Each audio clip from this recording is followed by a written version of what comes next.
Morning, YouTube. Well, today I'm going to visit the site of the Sackets Harbor battlefield from May 29th, 1813. So let's take a walk around and see what I can find.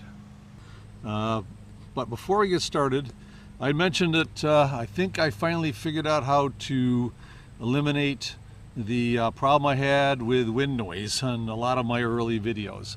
And let's see if I can show you in this mirror here.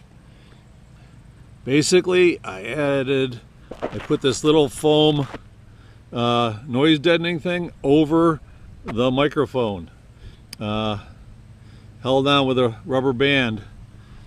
It's seems to be working. Last couple of videos I've been testing it out. A lot of high wind. For the most part, as long as I keep that over that little microphone hole, it seems to be working okay. So sometimes it slides off a little bit to get a little wind noise, not nearly as bad as it was early. So let's see what I can find out here.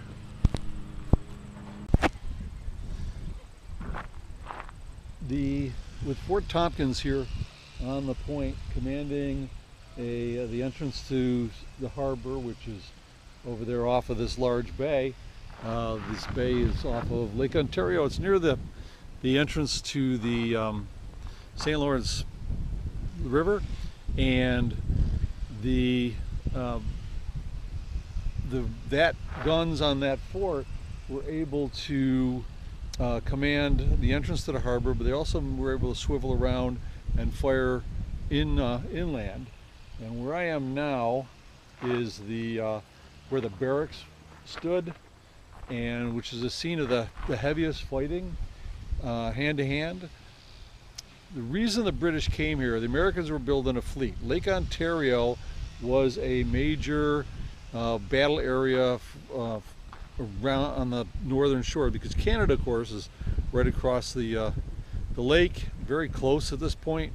Montreal isn't that far. Quebec City is up that way, and so all of those factors played in why this happened. The British decided it would be a good idea to get here, destroy the fleet before it actually was totally built. The Americans, of course, didn't want that to happen. So the only way the British could come in here was to invade by land and come in. The Americans fought them tooth and nail. They basically fired on them. Eventually, the heaviest fighting, like I said, was here where the barracks were. This was when the Americans had suffered a lot of heavy losses. They were told to retreat and form a new defense line near the barracks. The barracks eventually were started on fire. The Americans were burning the stores they didn't want the British to get. There was hand-to-hand fighting. There was also like bayonets through the windows of the barracks, inside to outside, trying to fight them off. And eventually the defenders here retreated to Fort Volunteer, which is across the harbor. So they in the end, the British claimed victory, because they basically all the stores have been destroyed here, although they didn't destroy any of the fleet. And the Americans claimed victory because they drove the British off. So in essence, it was a stalemate, but the Americans still possessed this point. At that point, the Sackets Harbor wasn't nearly as big as it is today as far as the village. But well, after the battle, with the obvious problems with the wooden barracks, they rebuilt them into basically a square fort with a little bit stronger and more easily defended. So it's a hard lesson to learn it that way, but they did. So on this site, right here in this little point, was a site of Fort Tompkins during the World War of 1812. All remnants of that were removed in the late 1840s so that the commandant's and lieutenant's houses could be built. So there's nothing left here other than they have done some archaeological digs and so on.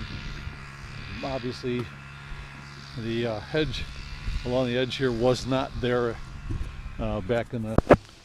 Now, none of these structures were here during the battle. It was afterwards, in the 1840s, I believe, when they turned this into a another naval base and built a house for the lieutenant and a house for the commanding officer of the fort, so, or of the station. But he had, they also built this carriage house. This was down right on the shore of the lake, and an ice house. The ice was not paid for by the government, so it was considered to be the personal property of the commander. And with the beginning of the Civil War, they sent cannons up here with the idea that the British might become involved and see an opportunity. And with Canada, like I said, right across the way, they brought the cannons up here to, just in case, although that never did happen. But you do have a couple of the cannons on display over there that were shipped up to this area. There's another one up here that they found in a shipwreck on the St. Lawrence River, which is pretty cool. Well, that pretty much ends my little brief tour of the Sackets Harbor battlefield, and I'm going to be traveling along the shores of Lake Ontario, and we'll see what else I can find from the War of 1812. I know there's a few more spots,